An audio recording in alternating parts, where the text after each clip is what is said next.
Online thermal conductivity hydrogen analyser Hindi lecture.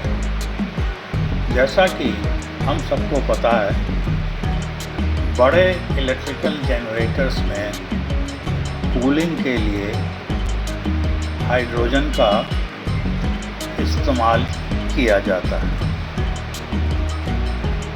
ताकि cooling की efficiency सही रहे और हाइड्रोजन की वजह से कोई सेफ्टी का रिस्क ना रहे। इसके लिए हाइड्रोजन का प्योर होना बहुत ज़रूरी है। तो जनरेटर की हाइड्रोजन की शुद्धता की जांच के लिए ऑनलाइन मॉनिटरिंग की जाती है और हाइड्रोजन की शुद्धता की लगातार बिना रुकावट के मॉनिटरिंग की जाती है ताकि जनरेटर में इस्तेमाल की जाने वाली हाइड्रोजन बिल्कुल शुद्ध रहे। इस फोटोग्राफ में एक टिपिकल हाइड्रोजन कंट्रोल पैनल दिखाया है और जैसा कि हम देख सकते हैं, इसमें ट्रांसमीटर से लेके डिस्प्ले ऑब्लिक कंट्रोलर तक सब चीज़ दो दे रखी है। वो इसलिए ताकि एक के फेल्योर होने पे दूसरा तुरंत सर्विस में लिया जा सके। Online thermal conductivity TCD analyser में 3 मेजरिंग रेंजेस होती हैं। जो प्राइमरी रेंज है और फर्स्ट रेंज है वो है 80 to 100% हाइड्रोजन की। इस रेंज को नॉर्मल ऑपरेशन, जबकि जनरेटर चल रहा होता है, तब काम में लाया जाता है। सेकेंड मेजरिंग रेंज जो है 0 to 100% हाइड्रोजन की है और थर्ड रेंज है 0 to 100% कार्बन डाइऑक्साइड की। ये दोनों मेजरिंग रेंजेस तब काम में लाई जाती हैं जब टरबाइन को मेंटेनेंस के लिए खोला जाना है या वापस असेंबल किया जाना है। अनुरोध, ये उम्मीद की जाती है कि यह लेक्चर सेशन आपके लिए उपयोगी साबित होगा। कृपया लाइक बटन को प्रेस करें। कृपया इस चैनल को सब्सक्राइब करें। This lecture is available in English language also.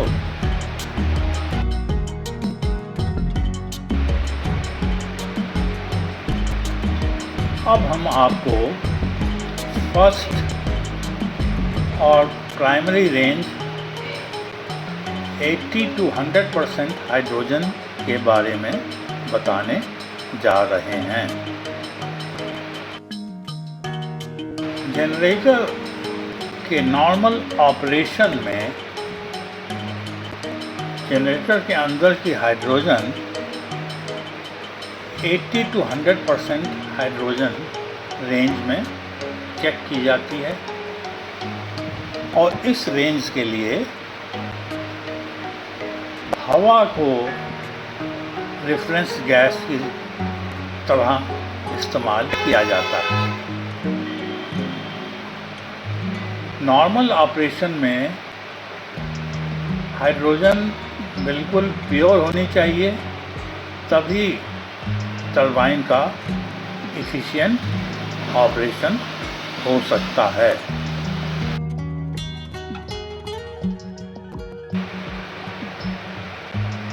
अगर नॉर्मल ऑपरेशन में हाइड्रोजन की शुद्धता 2% भी कम हो जाती है तो उसकी वजह से जनरेटर का विंडेज लॉस बढ़ जाता है, क्योंकि हाइड्रोजन की कूलिंग एफिशिएंसी कम हो जाती है अशुद्धता की वजह से।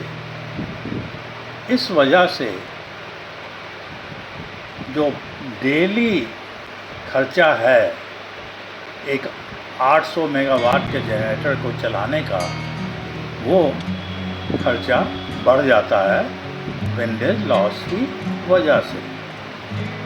हाइड्रोजन में अशुद्धता नहीं होनी चाहिए। सबसे बड़ी अशुद्धता जो है वो एटमॉस्फेरिक एयर की वजह से हो सकता है, जिसको अवॉइड किया जाना है। इसीलिए शुद्धता की बराबर चेकिंग होती रहती है।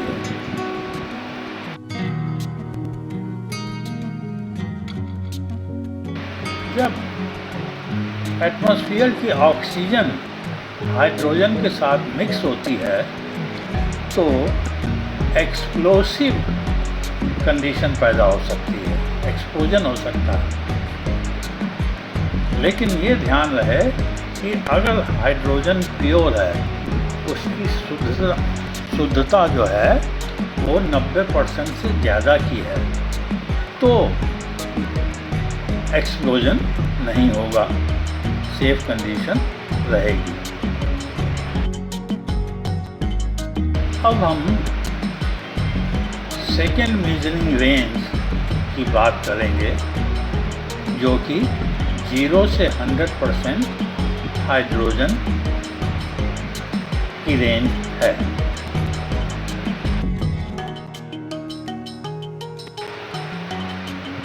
जब टरबाइन को मेंटेनेंस के लिए खोला जाना है तो उस टाइम जनरेटर की हाइड्रोजन को कार्बन डाइऑक्साइड से रिप्लेस कर देते हैं।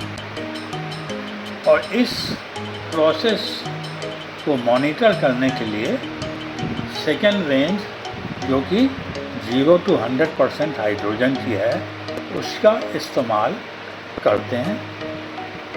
इस मेजरमेंट रेंज में कार्बन डाइऑक्साइड को रेफरेंस गैस की तरह इस्तेमाल किया जाता है। हम तीसरी मेजरिंग रेंज, जो कि 0 to 100% कार्बन डाइऑक्साइड की है, उसके बारे में बात करेंगे।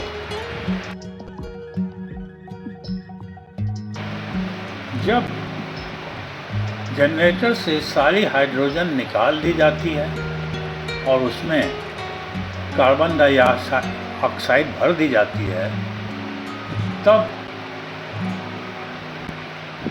कार्बन डाइऑक्साइड को जनरेटर से निकाल करके उसमें हवा का प्रवेश कराया जाता है। इस समय जो मेजरमेंट रेंज है वो है 0 to 100% कार्बन डाइऑक्साइड। और इस मेजरमेंट रेंज के लिए हवा को रेफरेंस गैस की तरह इस्तेमाल करते हैं। जब जनरेटर से सारी कार्बन डाइऑक्साइड निकाल दी जाती है और उसमें हवा भर जाती है जो कि सांस लेने योग्य होती है, तब हम टरबाइन को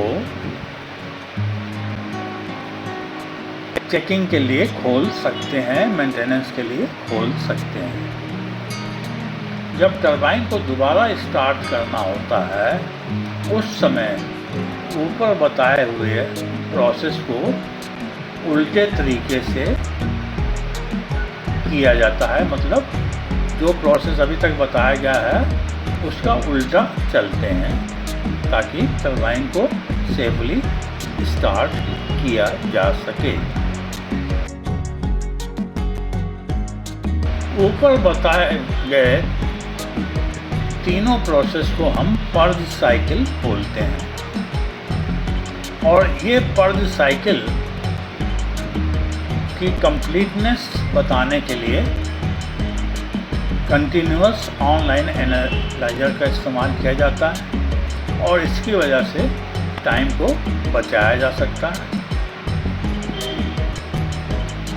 प्लांट की सेफ्टी के लिए बहुत ज़रूरी है कि टरबाइन को मेंटेनेंस के लिए खोलने से पहले उसमें सही कंडीशन होनी चाहिए, मतलब गैस उसके अंदर सही होनी चाहिए।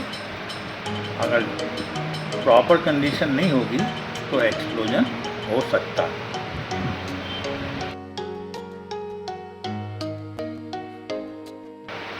अनुरोध, ये उम्मीद की जाती है कि यह लेक्चर सेशन आपके लिए उपयोगी साबित हुआ। कृपया लाइक बटन को प्रेस करें। कृपया इस चैनल को सब्सक्राइब करें। This lecture is available in English language also.